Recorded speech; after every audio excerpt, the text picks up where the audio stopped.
오늘 이야기해볼 인물은 바로 브루노 메조니에, 휴머노이드 로봇 분야에선 정말 선구자적인 인물이죠. 그런데 그가 자신이 만든 모든 것을 버리고 완전히 새로운 도전을 시작했습니다. 그 놀라운 여정과 또 그가 자신의 창조물에 대해 던지는 아주 근본적인 질문을 한번 따라가 보려고 합니다.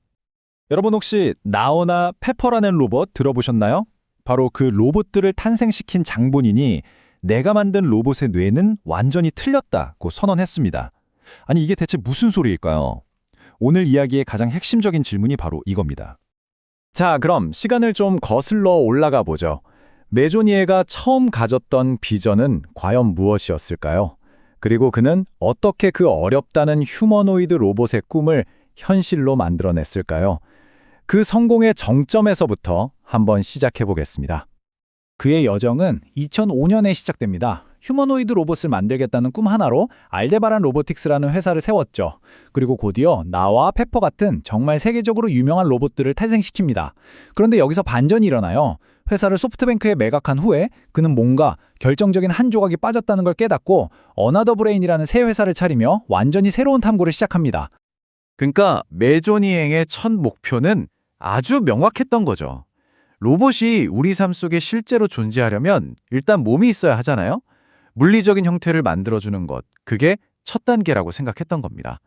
전 세계 어디에나 로봇이 있는 미래, 그걸 꿈꿨던 거죠. 자, 그런데 바로 이 지점에서 그는 엄청난 깨달음을 얻게 됩니다. 로봇의 몸을 완벽하게 만드는 건 전투의 딱 절반에 불과했다는 걸 깨달은 순간이죠.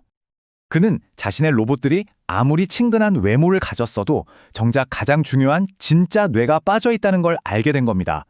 로봇들이 보여주는 행동은 사실 미리 짜인 프로그램에 따른 것일 뿐 스스로 생각하고 판단하는 진정한 의미의 지능과는 거리가 멀었던 거죠. 이 커다란 깨달음은 그를 아주 급진적이고 새로운 접근법으로 이끌게 됩니다.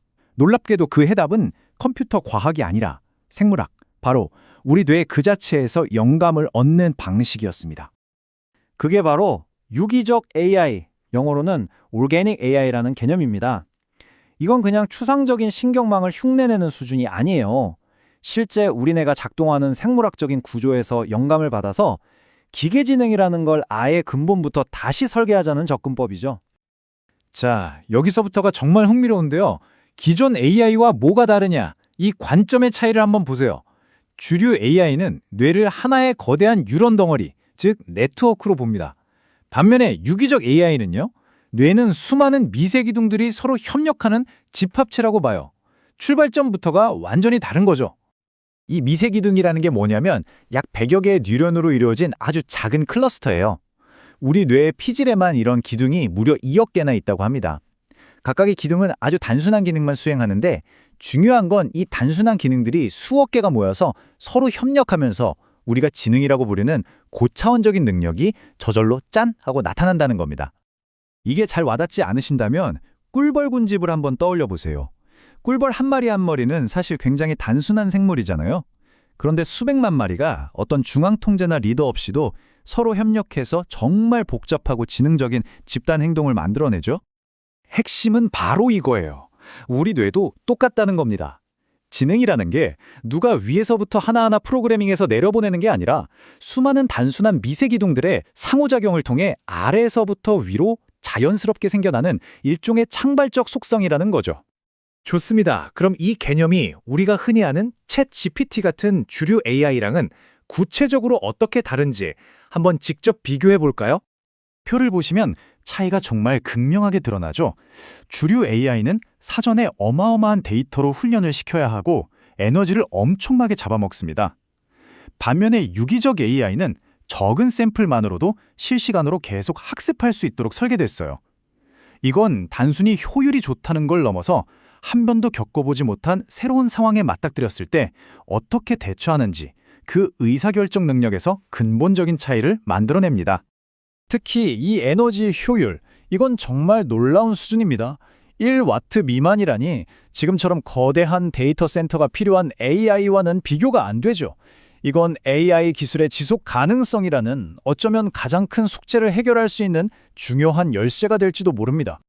자, 이런 기술적인 차이가 결국엔 국가 간의 AI 경쟁 구도에까지 아주 큰 영향을 미치게 됩니다. 메조니에는 한국이나 프랑스 같은 나라들 앞에 두 가지 길이 놓여 있다고 말합니다. 하나는 이미 저만치 앞서가고 있는 미국과 중국이라는 거인들의 뒤를 열심히 쫓아가는 길. 다른 하나는 아예 판을 바꿔서 다음 세대로 점프하는 길. 여러분이라면 어떤 길을 택하시겠어요? 그의 주장은 아주 단호해요.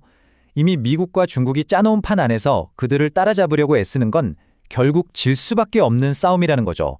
성공하려면 아예 새로운 세대로 도약해야 한다는 겁니다.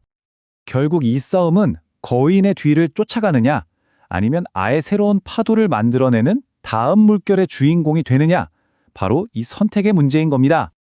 그렇다면 이 새로운 접근법, 과연 미래가 있을까요? 그리고 우리 눈앞에 현실이 되기까지 얼마나 가까이 와 있을까요? 로드맵을 보면 꽤 구체적이고 야심차 보입니다. 당장 내년 2025년 말이면 소프트웨어 시연 모델이 나온다고 하고요.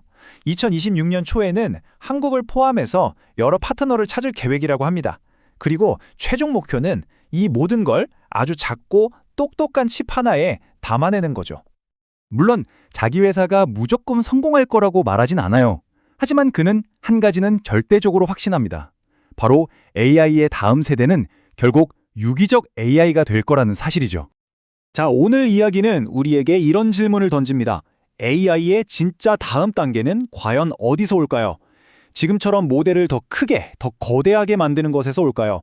아니면 오늘 우리가 살펴본 것처럼 지능이란 무엇인가에 대한 생각 자체를 완전히 뒤집는 것에서 시작될까요? 여러분의 생각은 어떠신가요?